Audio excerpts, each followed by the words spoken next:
রথযাত্রাকে কেন্দ্র করে বাইকুড়া ইসকন পরিচালিত জগন্নাথ জিউ মন্দিরে এক আলোচনা সভার আয়োজন করা হয়। অন্যান্য বছরের ন্যায় এই বছরও বাইকুড়া ইসকন পরিচালিত জগন্নাথ জিউ মন্দিরের প্রভুজি করুণেশ্বর মাধব দাসের উদ্যোগে রথযাত্রা অনুষ্ঠান অনুষ্ঠিত হতে যাচ্ছে। দক্ষিণ জেলার মধ্যে সর্ববৃহৎ রথযাত্রা বাইকুড়ায় অনুষ্ঠিত হয়ে থাকে। সমগ্র ত্রিপুরার মধ্যে মেলাঘর রথযাত্রার পর বাইকুড়া রথযাত্রা দ্বিতীয় স্থানে রয়েছে।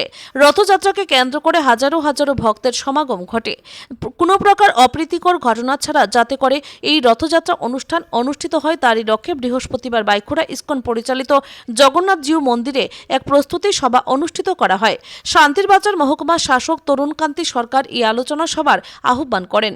মহকুমার বিভিন্ন দপ্তরের আধিকারিকদের নিয়ে আজকের আলোচনা সভা অনুষ্ঠিত করা হয়। রথযাত্রার দিন বাইকুড়া জগন্নাথ মন্দির থেকে শুরু করে বাইকুড়া সবজি বাজার সংলগ্ন এলাকা পর্যন্ত কিভাবে রথযাত্রা অনুষ্ঠান সম্পূর্ণ করা হবে এবং এই রথযাত্রা অনুষ্ঠান সম্পন্ন করতে কোন দপ্তর কি প্রকার ভূমিকা পালন করবেন তা নিয়ে আলোচনা করা হয়। আজকের এই আলোচনা সভায় বিভিন্ন লাইন ডিপার্টমেন্টের আধিকারিকদের পাশাপাশি উপস্থিত ছিলেন জুলাইবাড়ি বিধানসভা কেন্দ্রের বিধায়ক তথা মন্ত্রী শুক্লাচরণ নোয়াতিয়া, বাইকুড়া ইসকন পরিচালিত জগন্নাথ জিউ মন্দিরের প্রভুজি করুণেশ্বর মাধব দাস, শান্তিরবাজার মহকুমার শাসক তরুণকান্তি সরকার, শান্তিরবাজার মহকুমার পুলিশ আধিকারিক বাপি দেববর্মা, বিশিষ্ট সমাজসেবী দীপায়ন চৌধুরী, বিশিষ্ট সমাজসেবী মনীন্দ্র বিশ্বাস সহ অন্যান্যরা। সকলের উপস্থিতিতে আজকের আলোচনা সভা সুষ্ঠুভাবে সম্পন্ন হয়। Bureau report, Tripura news Bangla. Jagannath, আমি আজকে ইসকন বাইকুড়া জগন্নাথ মন্দিরের পক্ষ থেকে ত্রিপুরাবাসী সবাইকে, যেখানে যেখানে আমাদের হিন্দু সনাতনী ভাইরা রয়েছেন, সবাইকে আগামী রথযাত্রার অগ্রিম শুভেচ্ছা জানাই।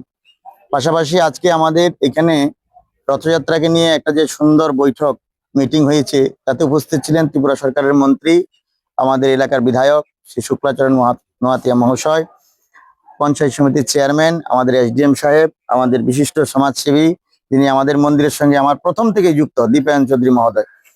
তো আমি ধন্যবাদ জানাবো ত্রিপুরা সরকারকে যে আমাদের এই রথযাত্রার মেলাটাকে যে গভর্নমেন্ট ক্যালেন্ডারে, আইসিআই ডিপার্টমেন্টের ক্যালেন্ডারে অন্তর্ভুক্ত করার জন্য আজকে যেভাবে সুন্দরভাবে এসডিএম স্যারের তত্ত্বাবধানে, মিনিস্টার স্যারের তত্ত্বাবধানে যে লাইন ডিপার্টমেন্টকে নিয়ে একটা মিটিং হয়েছে, তাতে আমি খুব খুব খুশি। আমি না, শুধু আমাদের বাইকুড়া এলাকার ভক্তরা, আমাদের সঙ্গে যে সমস্ত ভক্তরা যুক্ত রয়েছে সবাই খুশি। তো এইভাবে যদি আমরা সমস্ত মঠ মন্দিরে আমাদের আধিকারিকরা হেল্প করে আমাদের সনাতন ধর্মকে আমরা আবার আগের জায়গায় নিয়ে ফিরে যেতে পারবো। শ্রেষ্ঠ ধর্ম সনাতন ধর্ম আগেও ছিল, এখনো আছে, আগামীতেও থাকবে। তবে সেটার জোয়ার এখন সারা ভারতবর্ষে বয়ে চলছে, সনাতনীদের জোয়ার। এখন গর্ব হয় আমাদের সনাতনী বলতে।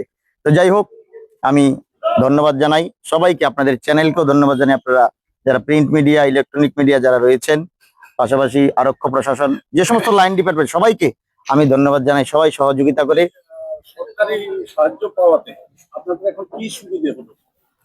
আগে রথযাত্রাটা আমাদের মধ্যে সীমাবদ্ধ ছিল, এখন ত্রিপুরা সরকার এটাকে স্বীকৃতি দিয়েছে। পাশাপাশি সরকারও কিছু সাহায্য করছেন বা কন্ট্রিবিউশন করছেন, আমি খুব খুশি।